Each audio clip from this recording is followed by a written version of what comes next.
thank you all for coming. There's a lot of new faces here, which is super, super exciting. We're pleased to have you here. If you are not already connected with us, we have a QR code out here for getting into our database, so you get our monthly newsletter, and occasionally we do a little bit more than that. And we also have a WhatsApp channel that tends to be more active. You all are welcome to put things in there if you know of something coming up, or an action, or an article that you think is important. That's a way for us all to communicate with each other. So there's a QR code for that as well. So please stop by and do that before you leave, so that you stay connected if you are not yet connected with us. So we did just send out our July newsletter. It has a lot of really great information. We are happy to forward that to you. I'm not going to get into a lot of the detail that's in the newsletter right now, because I don't want to waste everybody, including Kent's, time. And again, you can stop by and we can forward that to you. So we do have a July social. Once a month we've been doing a social, and Felicity is our social chairperson. And it really varies from month to month. This month we thought it would be fun to meet in Piowa for the Mattentown music event. So on July 17th, we're going to go to Wooden Shoe Park. I think that's my favorite name of a park in this area. And the music starts at 6:30. It's Cynthia Brando. We're going to go ahead and start gathering at 6. Bring a picnic, bring a, Karen, there's a spot right here if you want. Bring a picnic, bring what you want to drink. Look for us, we'll be a couple balloons, you will see us, and we'll enjoy a nice warm evening of music. The weekend of July 17th through 19th is Good Trouble Lives On. It's a national event. We, in our group, are not doing anything big locally. We will have our Coffee Friday morning, where we're going to talk about what we can do to keep the spirit of John Lewis alive by making good trouble. And there's some other things in the newsletter. There's a big event in Salt Lake City. There are a couple of other things that you can do, and Mobilize has a bunch of information about that. And he's just near and dear to our hearts here at Proactive. Every Friday morning we have coffee talk at the Bagel Den over here in Kimball Junction. That's from 9 to 10:30. We sometimes have speakers, and actually the next 3 Fridays we are going to have special guests. And you can check again, the newsletter has the details on that. The guest is, we meet from about 9 to 9:45. You can drop in, drop out, whatever works for you. You don't have to be there the whole time. And then around 9:45, the guest will join us and we'll go into that topic. We also have on Sunday afternoons, every Sunday, Rachel runs our Write Your Reps, write, W-R-I-T-E and R-I-G-H-T, your reps. So we write, we send emails, we have a list of topics, and it's just a way for us to get together and and do something to try to let our reps know how we feel about what is going on. So that's from 3 to 4:30. It's almost always at Hugo Coffee, with the exception of, it's the third Sunday of the month, we are at the Oakley Bakery, which is underneath the Oakley Diner. So on July 19th, we'll be at the Oakley Bakery. We are going to take the month of August off in terms of our monthly meeting, but check the August newsletter. We'll still have the coffee talks, we'll still have the Write Your Reps, and there may be some pop-up things you never know. In September, we're doing sort of a back-to-school theme. I don't know how many of you are familiar with Rebecca Cummings. How many of you know who she is? She's amazing. She ran for lieutenant governor a few years ago. She's one of our leading advocates for intellectual freedom here in Utah. She's a founding member of Let Utah Read, which is a group that advocates against book banning. She is also the director of digital matters at the University of Utah Library, so she's embroiled in these issues. She's an amazing speaker, a fantastic person, so you want to be sure to get here Wednesday, September 2nd. And then we are also, mark your calendars for the Miners' Day Parade on September 7th. The theme is going to be women's suffrage. As we see rights being taken away, we want to make sure to elevate all who have come before us and advocated for and fought and died for women's suffrage along with other women's rights. So we're encouraging people to dress as a suffragist. If you want to do that, I might dress as Gloria Steinem. So dress up as you would like, or don't, just join us. That's on September 7th, the Park City Miners' Day Parade. And then the other thing we wanted to just make people aware of, and all of this is in our newsletter.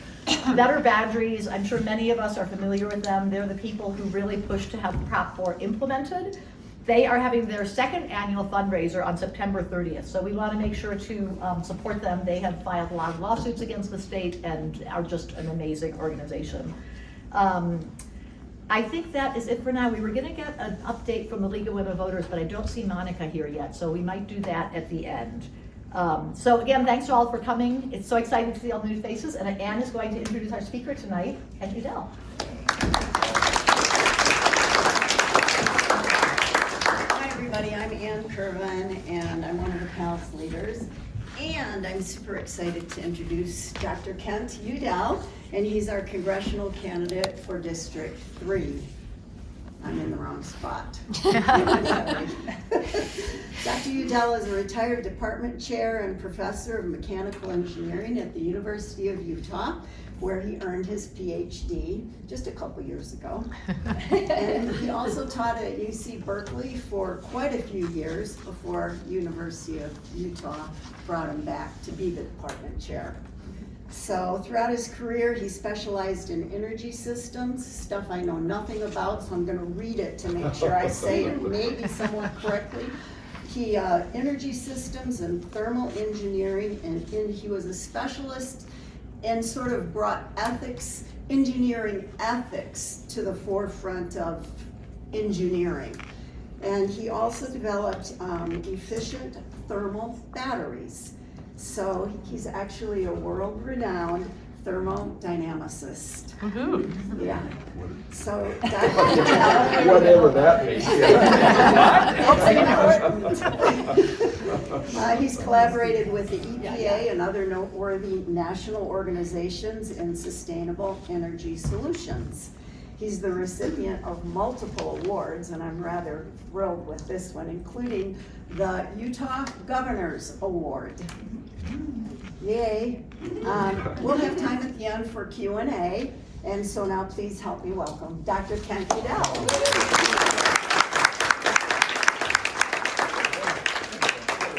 Welcome, that is wonderful. Man, thank you all for showing up. I love this group. I can tell that you're interested, you're open-minded, you want to get things right, and you want to hear from a candidate that could maybe be different than politics as usual. And so that's why I'm here, to do all of those different things. Talk just briefly about the candidacy, but mostly to talk about where we are in terms of energy, because this is this nexus between data centers and energy production and water, and it all comes together in a pretty clear way if we can look at it and understand the technical aspects and where we could make some improvements and what could be done. I mean, they could be done well, but they're not. And so there's some political points associated with that as well. So let me get started. Again, Kent Stewart Udell. And so why am I running? Why am I running? Well, I kind of get the feeling, everybody gets the feeling that we're suffering, right? That prices are going up on the working people. We're seeing that feel that the system is rigged against us. We've got our dreams, at least for the young people, seem like they're out of reach. We're suffering. I feel this as when I go around the state, talk to people. It's a lot of it. I'm also seeing that there are a lot of people that are doing well. And that's a great thing to see, that there are people that have been on the path, have invested in some real estate and some investments in stock, and they're doing fine.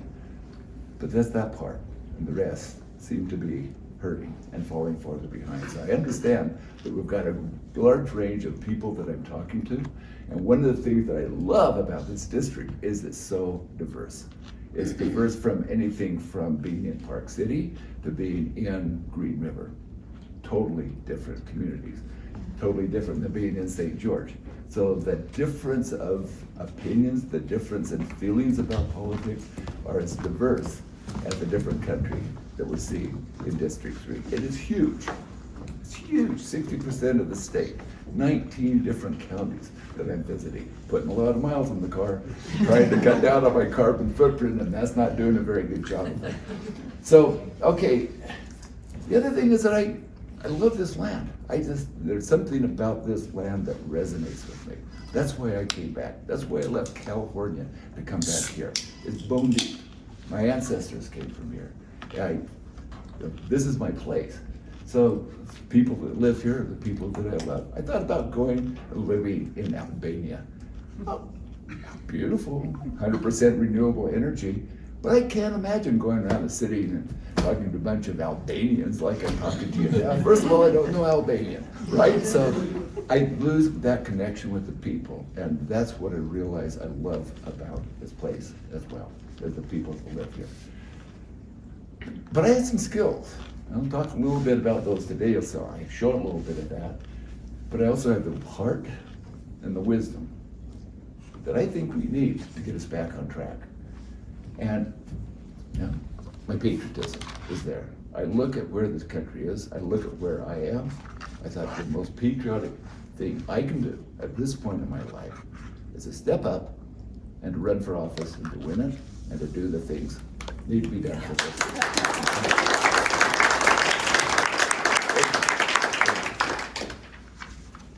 Okay, so what do I bring to Congress?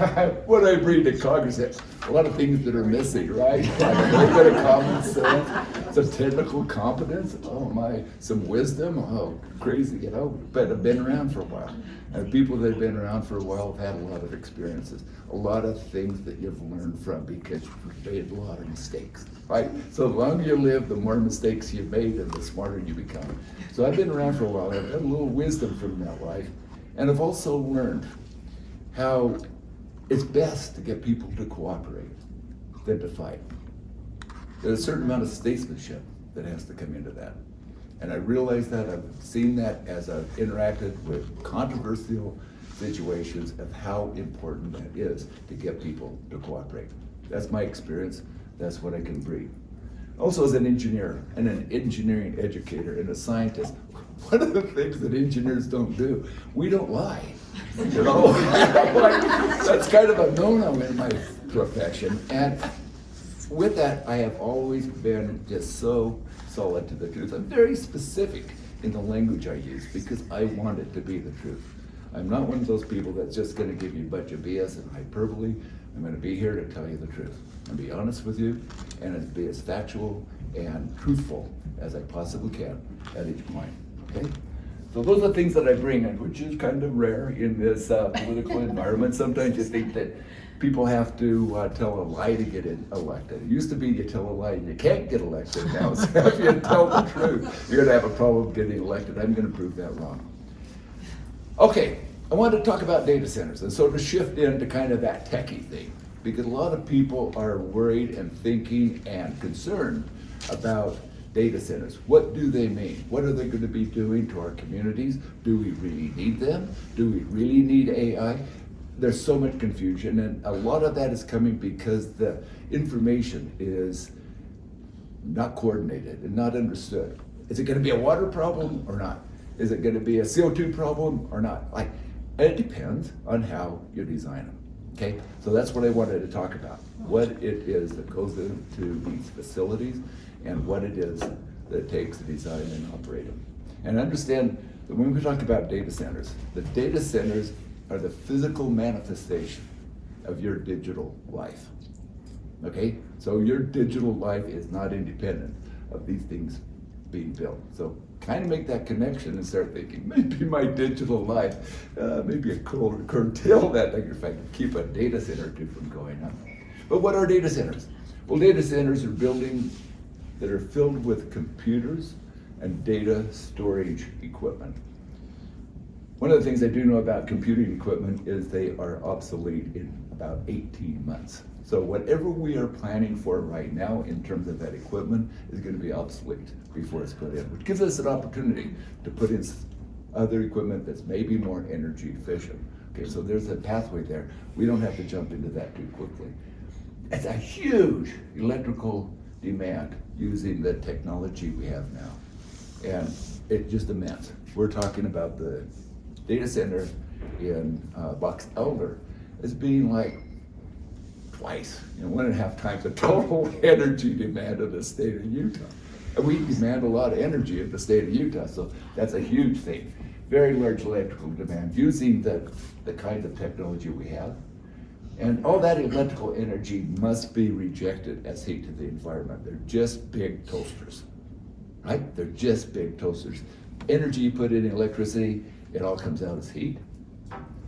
And as a result, it takes a huge amount of electricity to provide for that heat that they're just losing to the environment. So they have to build on-site power plants because there's not enough grid capacity, right? So now all of a sudden, we've got new power plants that are being built and more steel tubes being produced.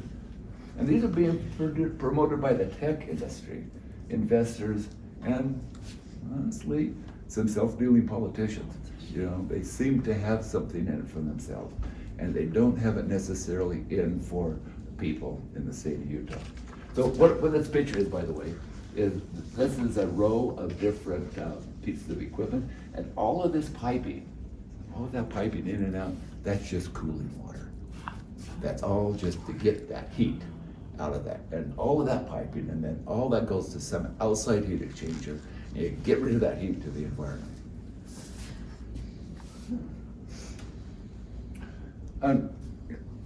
Everybody say, we need more data centers, we need more data centers, you know, China's catching up. By the way, where have these been built? You know, have they been built before? Yes.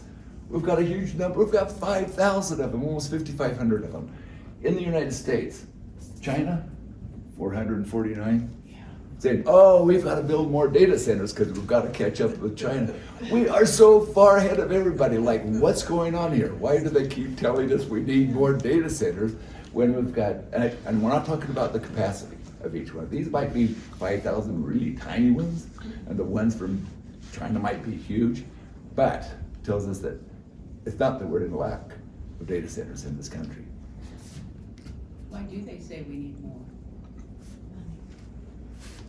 I ask them. I think we can all come up with the reasons, but I don't think that they're being honest for why they need them. Let me put it that way. I don't want to guess what's in their mind. Yeah, but Okay, so here's a picture of a data center. And what do we got in this data center? A couple of different things. One is you see the building itself, and you see all of these vents have the air coming in and the air blowing out, and those are, or these might be heat exchangers. These could probably be water heat exchangers, big fans that are blowing, you know, air past those heat exchangers. They are loud.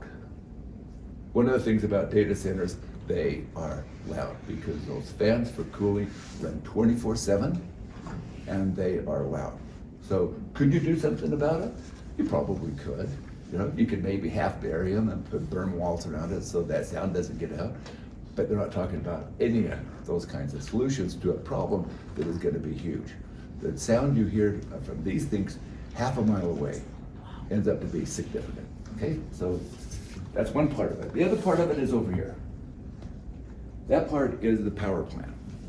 And I'm going to talk a little bit more about that power plant because that's where they talk about the water being used. And so the question, why do those power plants use so much water? And how could they be built better? And why do we really need to have those power plants? We need the power plants because these are so power hungry that the grid can't handle them. So the only way they can be built is if they bring in their own power.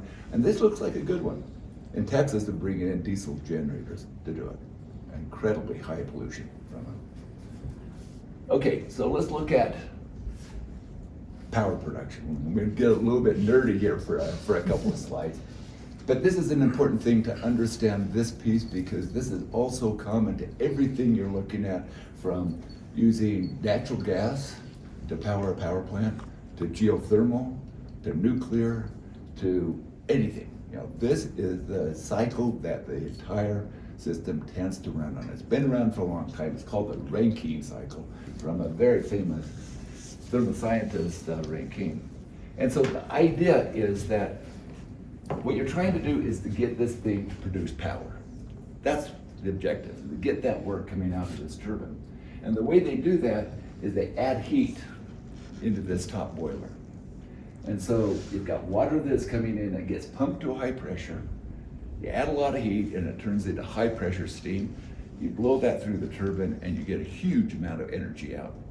This thing comes out cold, still a little bit of steam, a little bit of water, and then you condense all of that back out to water and you pump it around again. That's used in every power cycle that is out there. The Rankine cycle being used for geothermal, not steam, but that's an organic chemical or an organic liquid. But this is the way that those operate. Now, a couple of things that come out of this. One is that these systems don't work so that you just put in Q in or heat in and you get power out. Everyone has to have a way of rejecting that heat. Okay, so when you think about the amount of work I get out of this divided by the amount of heat I put in, that's the efficiency. The efficiency is about 25% on your automobile. It's about, for a typical Rankine cycle, it's probably about 30% for a nuclear power plant, 30 to 33%. You get up to higher temperatures, you can get maybe 35%, but you're kind of limited.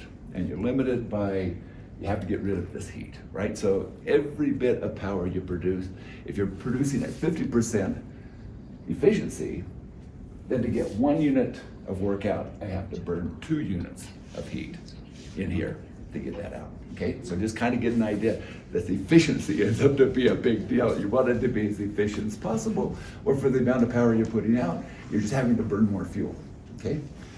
So efficiency is always a big thing. So when we talk about this, the energy source is the heat at the highest practicable or practicable temperature.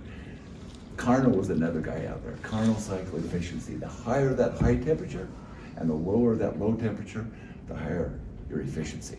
So that kind of has ruled thermodynamics and engineering for the past century. Now this, I should mention this, that this condenser, I'll talk about that just for a moment. That condenser is essentially something that is water cooled. The water that goes in cold and comes out hot, and then that gets cooled maybe in another heat exchanger where they cool it off to the atmosphere. Okay, that's called dry cooling.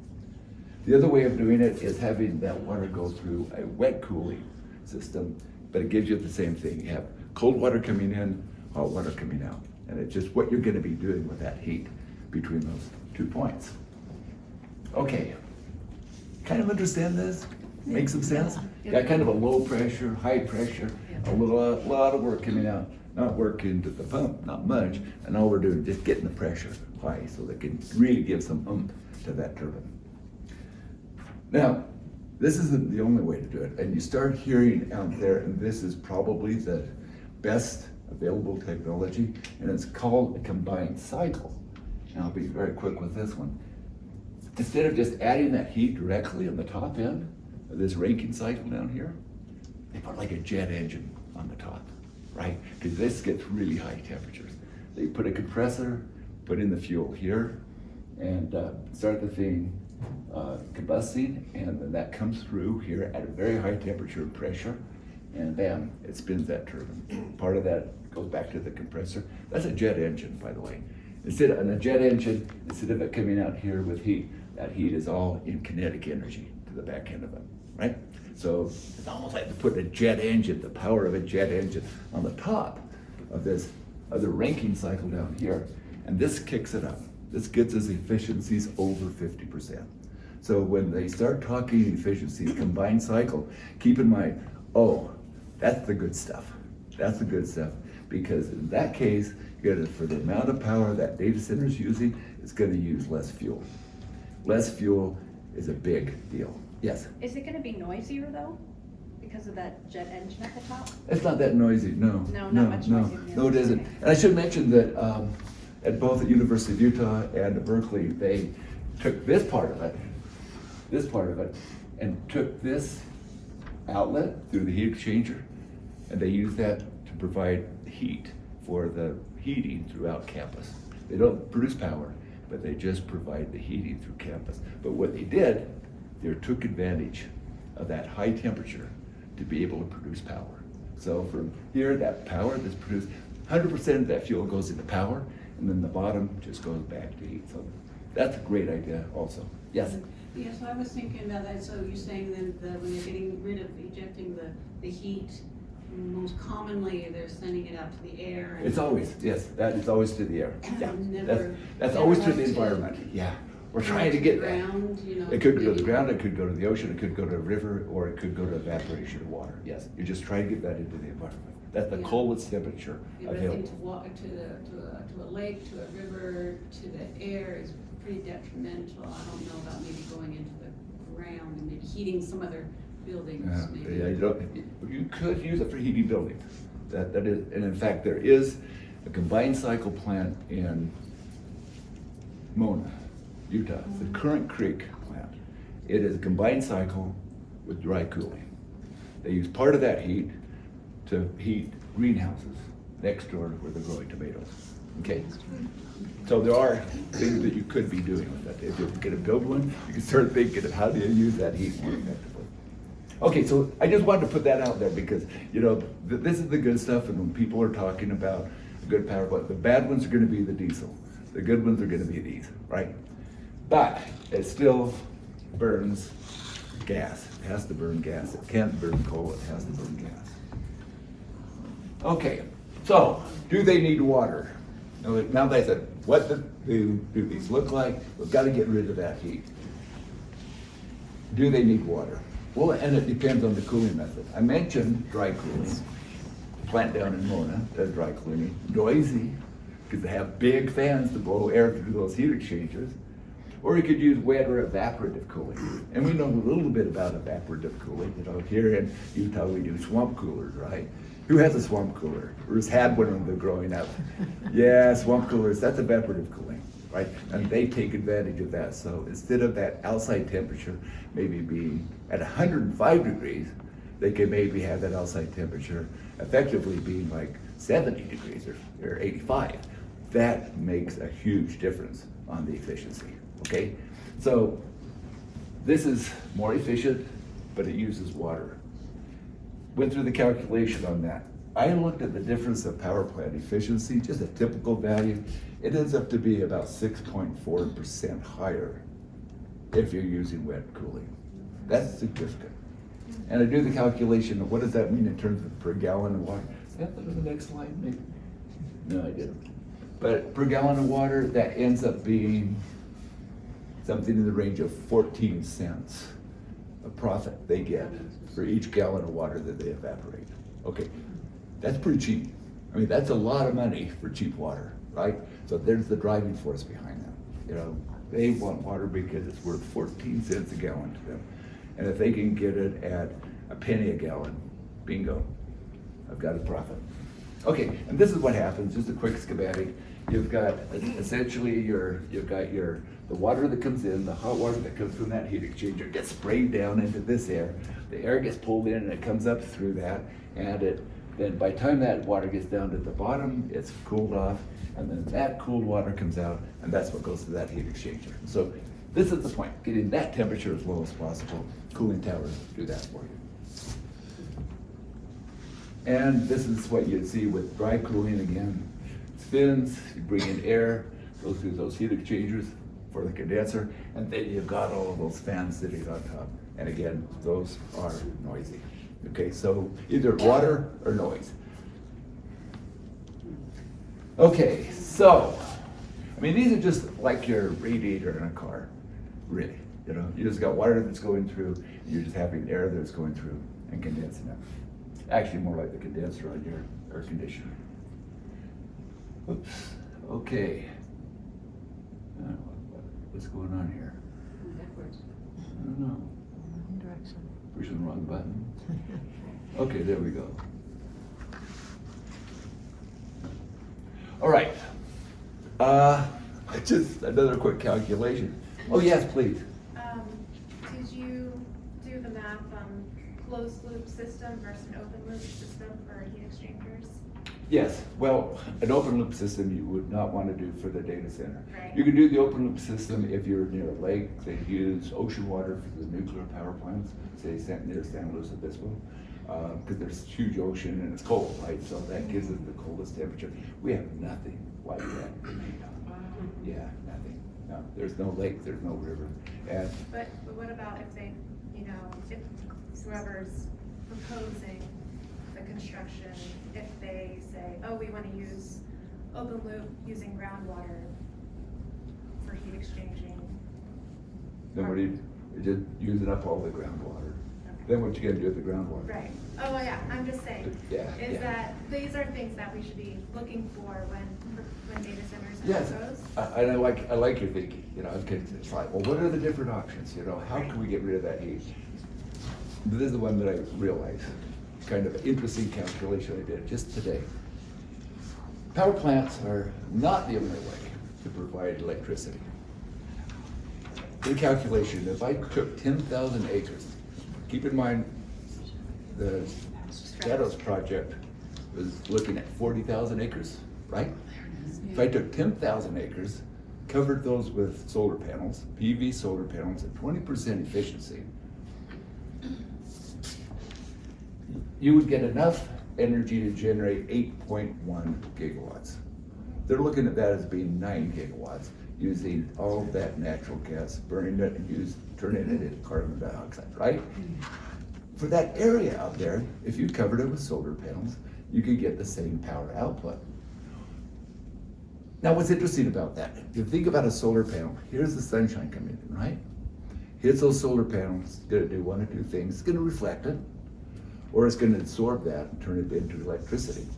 Either way, solar panels cool.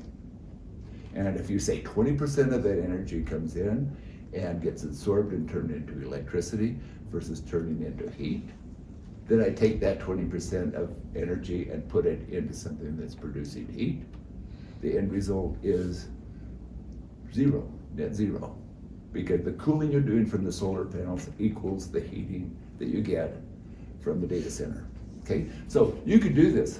You know, you could cool these things and you could run these things without any heat island. People talk about a heat island. Yeah, it's a big deal because if you're using those generators, if you're trying to generate 2 gigawatts of power to run your data center, and even if you have the best power plant that's running at 50% efficiency, you're still using 2 gigawatts of power being generated by burning gas, right? So it's a huge amount of gas that is being combusted, and all of that thermal energy, half of it is being wasted just through the exhaust, the other half goes into the data center, and that gets wasted as a result of cooling. If you did solar or wind, there'd be none of that. All you have is that cooling problem for the data center. Yes? Is it being done anywhere else in the world? It is, I'm sure, yeah. They're building into part of that infrastructure where they can put in the solar, because the reality is that if you look at the cost of installation and operation, the two least expensive ways of getting new power online, solar and wind. It's already the cheapest. And then you get these kinds of advantages, right? So why are we not even thinking about going in this direction, right? It just makes so much more sense. But so you gotta wonder what the role is of the gas company, right? Because running these as gas turbines is all about consuming gas. That Ruby pipeline is only at half capacity. They want to use the other half. Why not build a big power plant, you know, instead of covering that acreage with photovoltaics? So anyway, there's a different option, but they're not talking about that option. On a facility that is 40,000 acres, knowing that 10,000 could provide all of the energy they need, really? Now, who's pulling the rug over our head, right? So, anyway, so there's some questions that have to be asked about all of this, given that, like, where are we going technically? Do we really need to build these? Do we need to build them at that capacity? If we do need to have that much of energy to run them, where do we get that energy? I think it's pretty clear where we get that energy, you know, energy all around us. You know, God would have wanted us to have free nuclear power, he would have put a huge fusion reactor in the sky. Like it's all there. Like, what are we doing burning gas instead of taking advantage of it? So one of the questions, a lot of questions that need honest answers. And I'm not feeling like I'm getting honest answers. I'm not seeing honest answers being provided. And who is gonna be paid for their operation and return on investment? They're putting a huge amount of money in that. How are they gonna get their payback, if not from us? And they're not telling us how. A little bit concerning to me, like, what is this? Their return on investment. I talked to an investment banker and he said, well, it's not about return on investment. It's risk, it's ROM, not ROI, ROM. Risk others' money. So they're kicking up the stock prices, using all that stock money to be building data centers. Like, hopefully they'll get rich. Probably they're going to go bust, but they kind of expect it. They're building a bubble. Who is benefiting them? You know, the people that get in early and be able to get the inside track. When all of these other companies now start to fold, are going to be the ones that are going to come out. Exactly what Microsoft did. So understand that this is the pathway, in a lot of ways, to monopolies. And then the other part is, where are the guardrails? This is just an absolutely new frontier, isn't it? There are no rules. Like, don't we need some rules? You know, can't we make rules so we feel secure as this technology overwhelms our lives? And I say absolutely. And I would be doing two things right away. One is I would make sure that AI generated material, in particular graphics and video material, if it's AI generated, label it. Just label it. When I want to look at something, I want to know if a human did that, or a cat, or an AI. And I like cats and humans, but AI, I kind of don't like. There's no creativity there, right? So, you know, I would say that would be an absolute no. The second place is these agents, AI agents, should never have decision-making capacity of a human. They are not human. They don't have a conscience. They don't have a sense of empathy. I do not want a machine to be making a decision for me.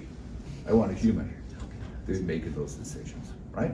So those are two things right away I would be passing legislation on. The third thing, we really have to own our own data. We know that these data centers are taking so much of our information and putting them somewhere and then selling it back to us. Like, there's something wrong with that. We need to have regulations that protect our personal data. And those are three things right away that have to put some regulations. We have to put in some guardrails, or it's going to run over us. Otherwise, where we're going to be living is somebody else's dream, a billionaire's dreams, not our dreams. We need to be responsible for our dreams, not theirs. I'm not dreaming of a world where I live in a complete AI world. Never mind, I'm not going there. I don't think people want to go there. We want to be human, we want to have human interaction. We don't want to live in an artificial world. Already artificial enough, right? So we people don't want that. I'm just really worried that we're being pushed in a direction that we really are not going to find to be happier or more fulfilling for us as humans. And that's one of the questions I want to ask. Is that going to help us as humans? Is that going to fulfill us? Is that going to get us more connected? Is that going to give us more empathy to other people? Is that going to give us better health outcomes? What are the things that are going to bring us joy from AI? And what things could possibly go wrong? So we need to protect for our security, things that go wrong, and then look for things that are going to bring joy and happiness and health into our life. Okay? So, yeah, we've gone through this, the humming and all that stuff. We've gone through this. Okay. By the way, I should mention that, you know, the Europeans, you know, benefiting billionaires, we know that, campaign, politicians, farmers. Yeah, farmers. That's a sad thing for me. Yeah. Because, like, what happened up in Box Elder? Man that owned all of this property, all this grassland, wasn't really great soil. Wasn't even great for grazing cattle. Just had a lot of it. Hard to make money on it. His kids wanted nothing to do with it. So they left. He wasn't raising cattle anymore, and somebody comes in with millions of dollars. What's he gonna do? Yeah. And so, you know, the farmers who've given up on farming, and I have a sadness with that as well. Okay, and of course, temporary construction workers, those are the good things, and of course the natural gas companies.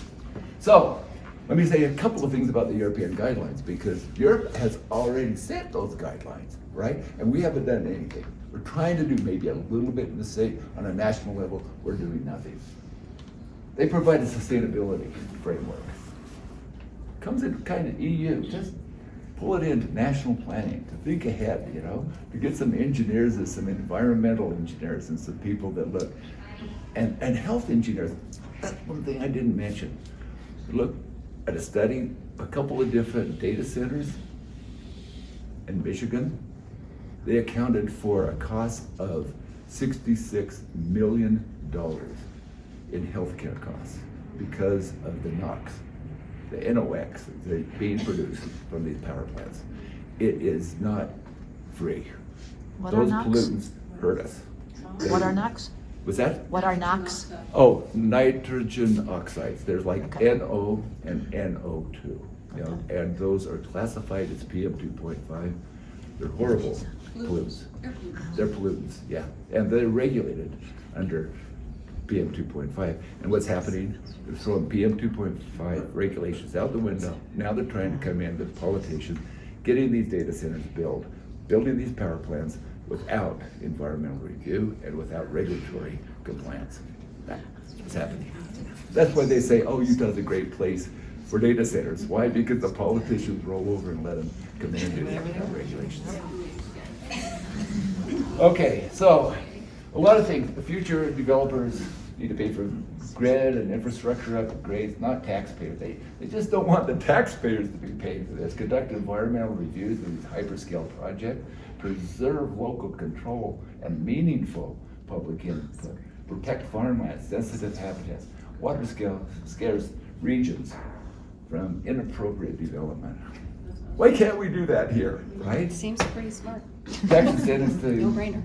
measurable public benefits and sustainability, you know? Put the money there, get that tax money and make our communities better. And don't skimp, don't make deals on cutting the taxes to have a company come in, because that's doing nothing but hurting the people that have to put up with it in the community. Okay, so just a few things out there, and so where are those new laws? Well, they're not really out there, you know. Rather than blindly embracing all things AI, limits and guardrails need to be established. New laws need to be passed, such as labeling, mentioned that. Upfront rejection of the dystopian dreams for our future. It might let a little hot air out of that balloon, you know, so some regulators say, oh, it's not gonna go where we thought it's gonna go. And you know, maybe reconsider their business model. If we're not gonna buy into it, then they're gonna have to reconsider their business models. Okay, so conclusions. I said it's a slippery slope. When you get on a slippery slope, you don't hit the accelerator, right? You pump the brakes, you know?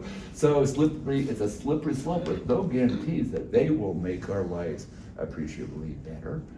They will have significant negative impact on land, water, air, wildlife, and local populations. They would bring temporary construction jobs to the community, but few long-term. Think about it. These are AI companies. You think they're not going to replace humans with artificial intelligence? How stupid do they think we are? And it is wise to tap the brakes, not hit the gas pedal. Call for a moratorium, as I have early on, until these questions are answered. What's the financials? How is that going to hurt us? How is it going to benefit us? How are we going to get any of that tax money into making our lives better? If they're forced on us, at least tell us how it's going to be making our life better so that we can make a decision. As it is, we don't have the input, we're not being asked. Yeah, so we have public input, like into the design even. I mean, sure seems like they're going old school Yeah.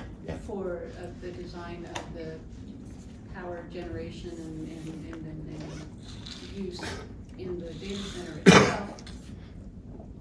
I don't see a lot of good engineering. No. That is Yeah, lacking. and I mean, well, just even to say it that, why are you guys going so old school? This is supposedly, you know, this is the wave of the future, so why are we going old school? With obsolete equipment, yeah. Yeah. Can I have a question? Oh, Ken? Kent? Yes. I have a question. Yes. Well, maybe you're gonna answer it. What Yes. do you do? Yeah. Oh, thank you. No, I was gonna say, because we all, I think, well, I shouldn't say that, I use AI. Yes. And as soon, I'm creating something and I can hear those data centers churning every time I ask a question. That's what they're there for. Right. And we are all becoming more and more, and not just us, but the businesses that we rely on are becoming more and more AI-centric. They're creating emails to us that are using AI to do that. So we're all culpable because we're desiring that capacity. Yes. So what should we back off? I mean, Well, no, but one thing I'd really like to get is some information on what is the actual energy cost each time I go to ChatGPT and ask it a question, is that like You a should ask kilowatt ChatGPT. hour or is that 10 kilowatt hours? Like, what is the energy cost and what is the CO2 cost? What's the carbon cost of each time I make one of those inquiries? And I can't find it. I can't find that information. So that'd be one thing. Information, just give us the information so we can make a decision. Or if it is gonna be using a huge amount of power, to be billed for it. If you're gonna be using ChatGPT and it uses $1 worth of electrical energy, you should pay for that upfront. So internalize those costs. And so people can make a decision. Maybe I'm not gonna use it today, save a little bit of energy and some bucks. Right? Yes? Is all the data centers, are they exclusively for expanding AI or for managing data that's accumulating every day in the world? Both. Both. So if that's the case, then if no more data centers were made, with a moratorium, a stop right now, how long would it be before we have data saturation and the systems in place can no longer handle it? I think right now they're feeling that they're getting saturated in terms of their energy use, that the grids aren't handling it. Someplace, I think it was New Jersey I was looking at, somewhere that they had to cut back, they had to go brown out in a heat wave because the data center use So the went up. data is manageable, but the energy required to keep the system at a Huge. regulated Yes. temperature isn't. Yes, yeah, the energy to produce the power, to run that equipment is the problem. Yeah. But I think part of the question too was, Data storage. our data needs are increasing. I take, more photos every day and we're using AI more and there are more companies reliant on AI. So if we keep increasing the AI use at the pace we're at now, or our need for data centers, I mean, the capacity that's out there, that chart you showed, Yeah. is that there's probably no data on this because it depends on how quickly companies adapt this stuff, but will we be in trouble in 6 months, in 5 years? Yes. When is the data center capacity gonna limit our ability to, do you know what I mean? Yeah, I know exactly what you're talking about, because what we have is essentially, we've got the billionaires and the tech bros thinking, this is what it's gonna look like. Right, But we don't know, we're right here, and it's kind of gone like this, but is it gonna go like this? Or is it gonna go like this? It's just an assumption, it's just a dream, that this is what we think it's gonna be. And this is what we're gonna hype, because it kicks up the stock prices, most likely, right? So what we don't have is that honest answer of how much is this really gonna cost us, and what capacity do we really need for the systems we have in place now? Is that just to store our photos, Get a flash drive, save some bucks and some energy, yes. So we're at the point of diminishing returns where for every new byte of data we add to the system, it's requiring more and more energy to manage that. Yes. And we're heading for trouble. Yes, and the same thing's been happening with the cryptocurrency. The whole basis of that is the computational background to show that the key can't be found. So cryptocurrency uses a huge amount of energy just to be looking for the keys, okay? And nobody's really talking much about that downside of the cryptocurrency. Yeah. So Yes. I think what we've talked a lot about, I'm Kent's wife, by the way. Oh. for- I should introduce her at the end, Wait, but I that's was okay. gonna introduce her at the beginning, but I was gonna leave her for the advertisement at the end. But I was gonna fill in for her, but please give us a question. Yeah. Please give us a question, yes. Well, so conversations we've been having, because, we obviously, all of us use data. We're all generating data, right? The moratorium is, let's just put a pause on creating projects like Stratos that are gonna use 8 gigawatts of energy, which is twice the amount of the entire state of Utah. Whoa, let's step back and let's reconsider, do they need to be this big? What kind of engineering are you gonna have? How are you gonna build these things? How can we make them as sustainable as possible? If we don't stop and pause and ask those questions, we're gonna get the really ugly, dirty version of these data centers. So Kent is not, and neither of us are 100% against the data centers. We use them, right? Yeah. But let's use it in the cleanest way with the best technology, the most innovative technology, the greenest technology. Let's not have taxpayers subsidize it. If it's private profits, let's not subsidize and socialize the cost. Those are the things we need to be talking about, and that's why Kemp is calling for a moratorium, so that we can just pause and have these conversations. If we have to wait 6 months or a year, the technology is going to change so much anyways, it may actually behoove us to actually wait, because it is changing so quickly, right? So that's, the moratorium is not, not totally against the data centers, it's just pause. Yeah. What about space and data centers? You mean Outer in space. space? Yeah, Elon Musk wants to Oh. develop the data centers in space where they'll stay cool. Well, that make all of the data centers obsolete. Well, technically, it's not out of the question. Yeah, I could see that you'd have just a huge solar array, again, what we're looking at here, to be able to power them. And then radiation to the night sky is immense, so you could cool them just through radiation. Yeah, you could do that. I can't imagine the expense. Yeah. And then, I don't see that when solar panels being put on Earth are so much less expensive, right? But it is an idea. They're talking about that. Yeah. And Anna has a question. But Ken. it's cheaper. Ann. Yes. Oh, yes. Can we? So my question is one that you didn't want to answer because you don't want to speculate on why it is that they're not willing to look at wind and solar. Is it because they get the payback when it's gas and diesel and fossil fuels? What do you think? You're from the ethicist. Yeah, let me just say something about the oil and gas industry. The oil and gas industry, they're not really our friends, and we know that. We know that, right? Yeah, look what happened, we drilled, baby drilled all over the place. We produce more oil in this country than we consume. We have all the refining capacity. Do something over in Iran, what do the petroleum companies do? Kick up our prices. Why? They have to. Because legally, they have to do that for the sake of their stockholders. Okay, so just one more example of money that is being pulled out of people and putting into the hands of the rich. And so, yes, having that natural gas being tapped is gonna be really good for that gas company that owns that pipeline and all of the producers that put it in, because now they have demand. Kick up demand, you kick up the price, of course. And the landowners too. And the landowners, yep, yes. And also they say that it's gonna take a lot of water. We can't afford any water here. We're a desert, we're a dry state. Right, well, that's why you have to do dry cooling. Yeah. But dry we're not, cooling, though. yeah, but dry cooling, you wanna have cold temperatures. And why are we putting them down in the desert in Utah? Like, we have no water and the temperatures are too hot. Yeah. Utah is not a good place for data centers.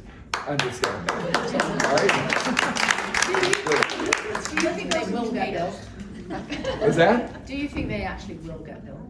No, There's some built already. there's a bill already. You're No. talking about Stratos Stratos, specifically? no. Do you think I don't think this that's gonna data be center built. will get built? Because there's so much opposition to them. I think so. You don't think they'll get built? The Stratos. Not for years, no. I'm close friends with my legislator.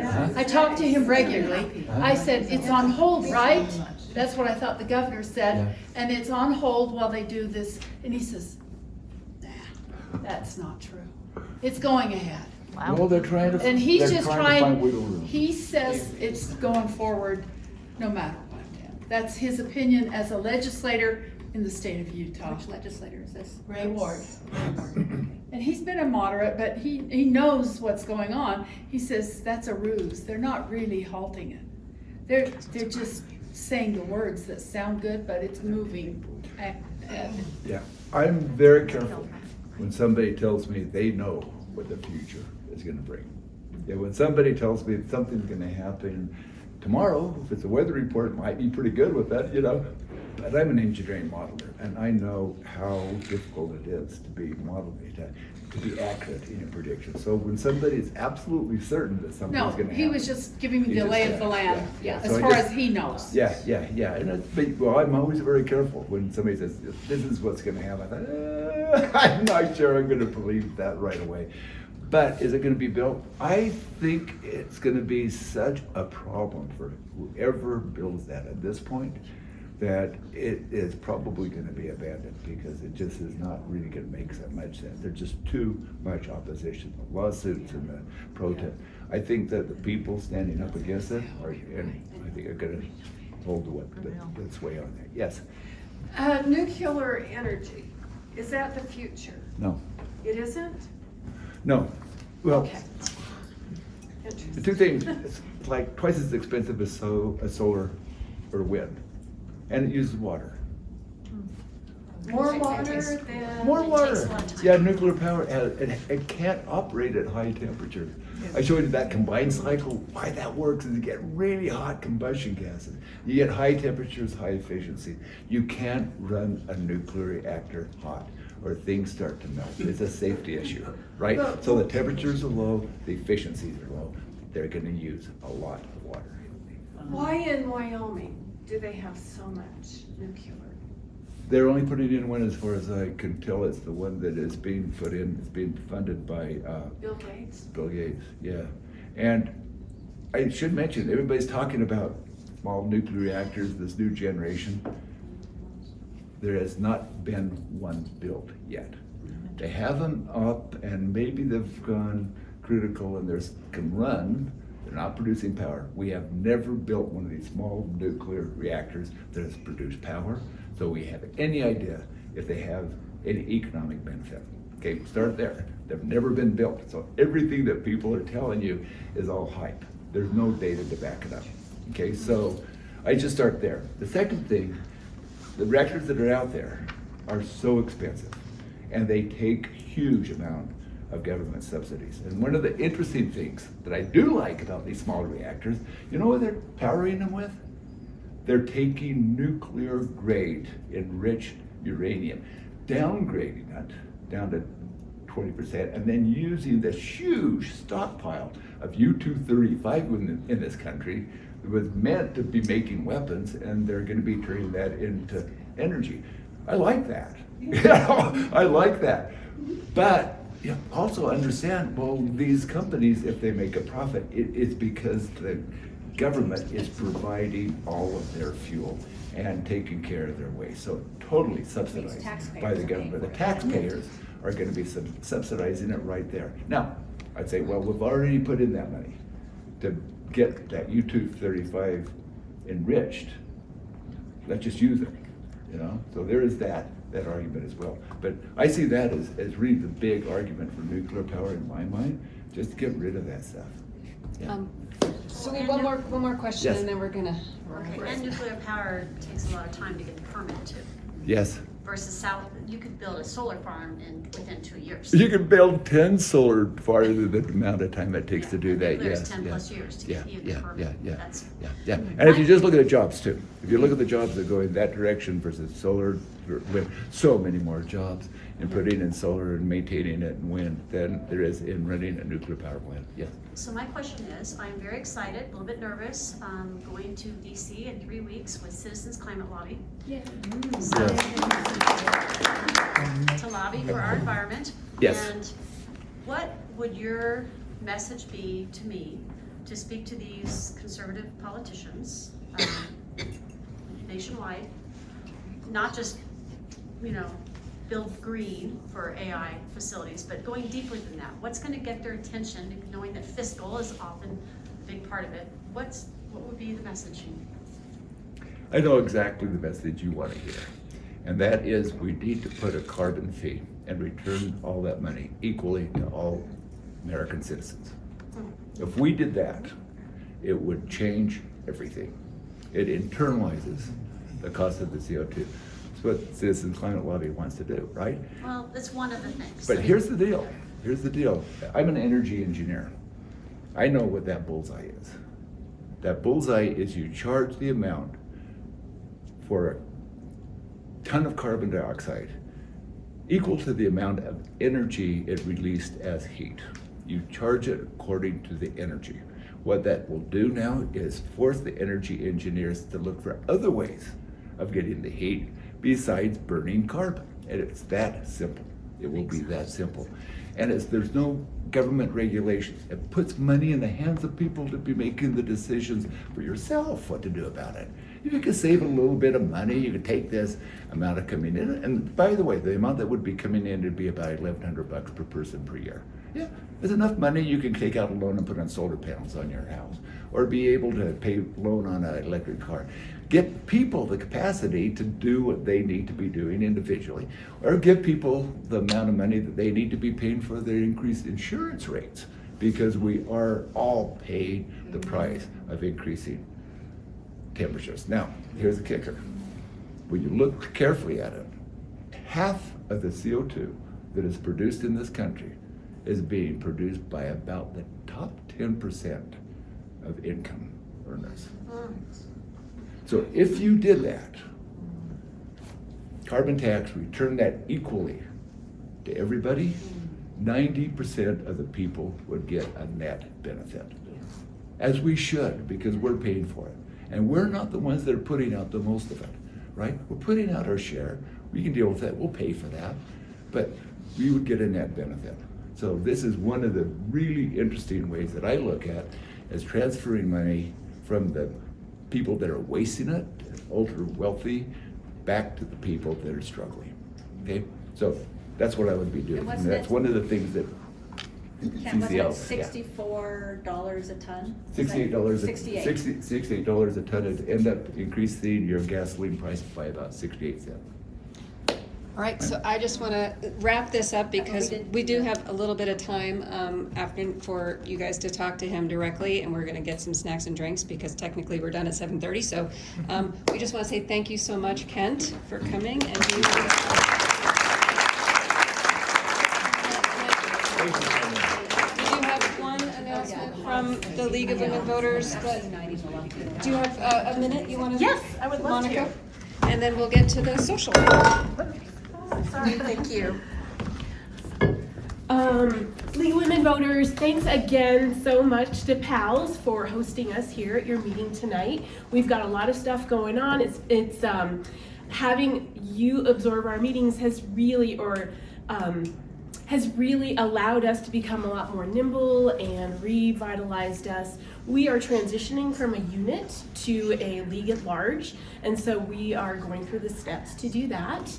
And that's kind of happening behind the scenes. And then once that transition has happened, then we are going to pull everybody back in and get everybody involved again. We've got a lot of summer tabling events to provide voter registration and register voters as well, and voter education. So we've got a lot of that going on. I'm working on a newsletter that I'm going to put out.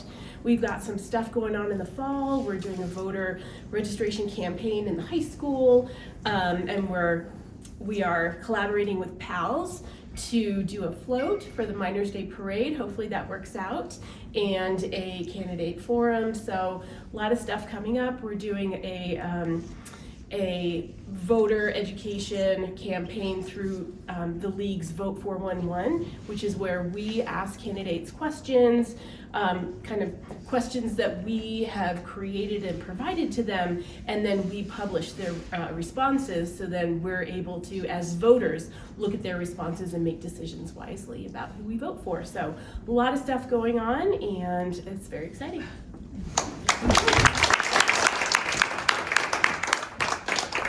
And we're going to give Kent an opportunity to close because we actually went into Q&A before he was maybe ready.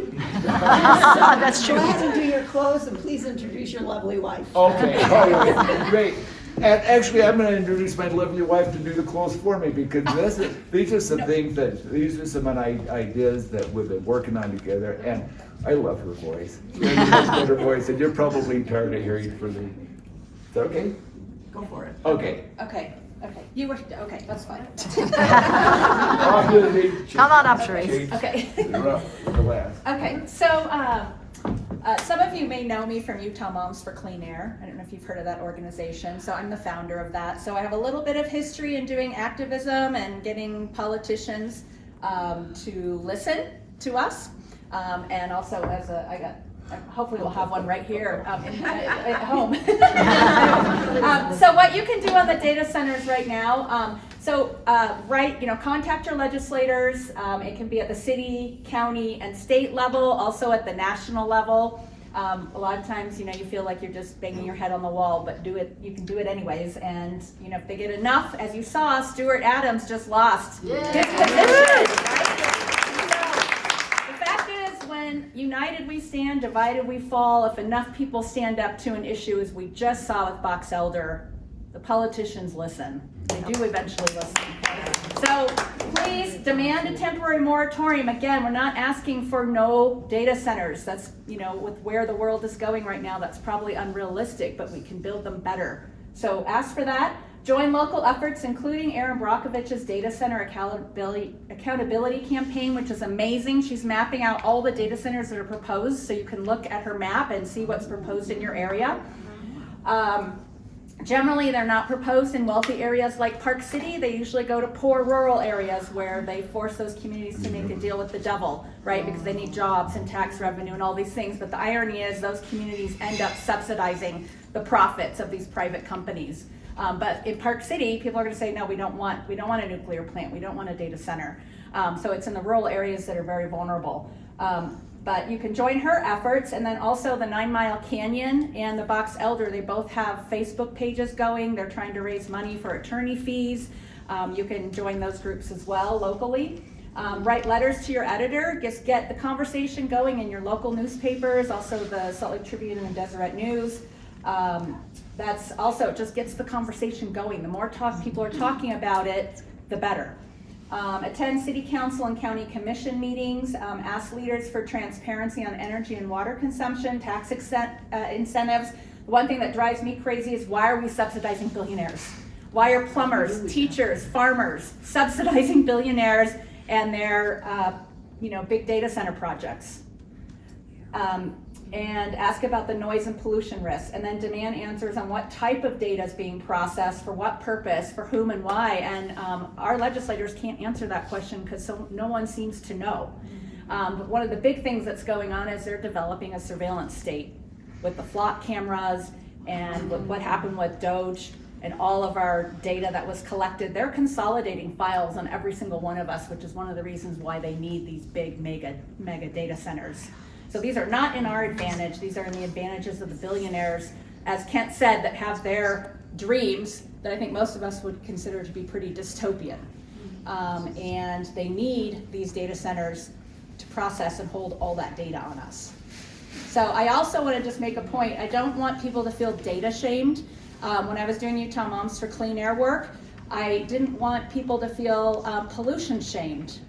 You driving your little car to work is not the same as Rio Tinto's production facility down, for example, in Salt Lake City, right? So I think the same thing with data. We need to I think we need to be more aware about our data consumption, because data does live somewhere. It doesn't live in a cute little fluffy cloud. It actually lives in this infrastructure. So we do need to pay attention to that, but we don't want to be shamed for using it either when our footprint is so small compared to, the top 1%, the big billionaire companies, the defense industry, the government, right? Our footprint's pretty small. And a lot of it, Kent was telling me, actually just lives on our phone or on the hard drive of our computer. Those are also data centers in a way, right? So a lot of our own data is held in those little devices. So I don't want people to be data shamed per se, although we do need to build awareness, and that's one of the problems is we don't have enough information. What does that ChatGPT inquiry cost in water and energy? And that's one of the things where we're lacking total transparency. And so it's another thing. We need this information so we can make good decisions. So anyways, and then I also, of course, recommend that you join Kent's campaign. So our website, kentudell.com, our 19-year-old daughter designed the website. She did a pretty amazing job, so check it out. You can join our newsletter on there. We, of course, encourage you to donate. Kent is not taking a dime from corporate interests, corporate PACs. He's only taking money from voters, and mainly from voters in Utah.